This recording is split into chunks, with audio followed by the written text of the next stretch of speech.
Expand करने के लिए प्रदेश सरकार ने ज़मीन दी है। देखिए, सरकार ये तय करती है कि किन देशों में यहाँ से इंटरनेशनल फ़्लाइट जाएंगी, कौन कंपनी यहाँ से वो फ़्लाइट करेगी, ये सरकार नहीं तय करती। हम एयरलाइन से बात कर रहे हैं कि ज़रूरत है, नागपुर से भी उड़ान होनी चाहिए। और जैसा मुख्यमंत्री जी ने भी आज कहा, आज आर्थिक विकास के लिए एयरपोर्ट का बड़ा महत्व है। उसमें यहाँ पे औद्योगिक के लिए एक SEZ भी है पास में ही, और बहुत से उद्योग यहाँ पे आ रहे हैं। तो एयरपोर्ट के होने से उसमें गति मिलेगी, लोगों को रोज़गार मिलेगा। आज सबसे ज़्यादा रोज़गार पर्यटन और सिविल एविएशन में ही मिल रहा है। तो इसलिए हम निरंतर इस कोशिश में हैं। और महाराष्ट्र में जिस तरह से प्रगति हो रही है, नए नए एयरपोर्ट बन रहे हैं, उसका बड़ा योगदान है यहाँ के विकास में। हम ये भी चाहते हैं कि खाली पैसेंजर्स ही नहीं, किसान जो पैदा करता है फल फूल सब्जी जो पेरिशेबल है, उनको भी अगर हम ये सुविधा प्रदान करें कि वो प्लेन से बाहर जाके बेच सकें, उनको भी बेहतर दाम मिलेगा। सर, लेकिन एक नाइट हॉल्ट एक पार्किंग हो गया है, कुछ हो सकता है, वो अनाउंस कर चुके हैं जो हमारे AI के चेयरमैन हैं उसका। क्योंकि देखिए, बॉम्बे एयरपोर्ट पे पार्किंग की बहुत समस्या है, इसलिए हम आशा करते हैं कि बहुत से एयरलाइन रात को यहाँ आएंगी, यहाँ पार्क करेंगे और फिर सुबह यहाँ से जाएंगे। तो 2 फ्लाइट तो वो हो जाएंगी, इसीलिए यहाँ शुरू। एयरपोर्ट वापस लेने की बात चल रही है। कौन सा एयरपोर्ट वापस? ये एयरपोर्ट अथॉरिटी प्राइवेट इक्विटी में है और ये महाराष्ट्र सरकार को दिया गया है।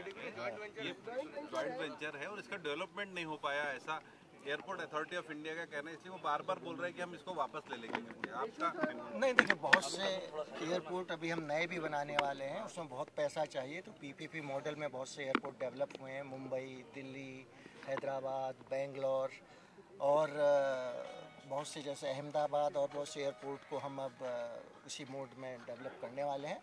लेकिन नागपुर में कोई ऐसी अभी बातचीत नहीं चल रही है। ये अगर प्रदेश सरकार और एयरपोर्ट अथॉरिटी चाहेंगे कि इसमें प्राइवेट इन्वेस्टर को लाया जाए तो वो कर सकते हैं। मुंबई में तीसरा एयरपोर्ट की बात चल रही है, अजय सिंह जी कुछ बताएंगे उसके बारे में? महाराष्ट्र में बहुत एयरपोर्ट्स की बात चल रही है। सिंह साहब, आपने कहा कि ट्रैफिक बढ़ रहा है, पैसेंजर ट्रैफिक बढ़ रहा है, पर AI के फिगर में 10% का जनवरी तक की कमी और लेटेस्ट मैंने जो बताया जो अभी है और अगले सालों में कितना बढ़ेगा, मैंने बताया था कि अभी कितनी है पिछले साल के मुकाबले में और आगे कितना होगा।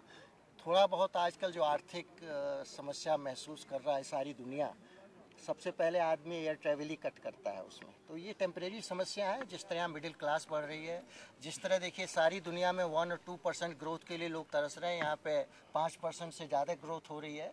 तो मेरा मानना है कि कुछ ये समस्या तत्कालीन है, यहाँ पे ये ग्रोथ इसमें सिविल एविएशन सेक्टर की यहाँ पर होगी। एयर एशिया को पर उसके बाद और होगा, अभी कोई और प्रस्ताव है?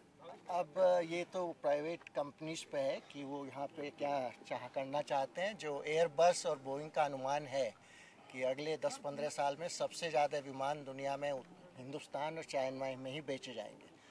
तो इसका मतलब ये है कि ऑब्वियसली यहाँ पे एयरलाइन भी आएंगी और ग्रोथ भी होगी। यूपीए के बारे में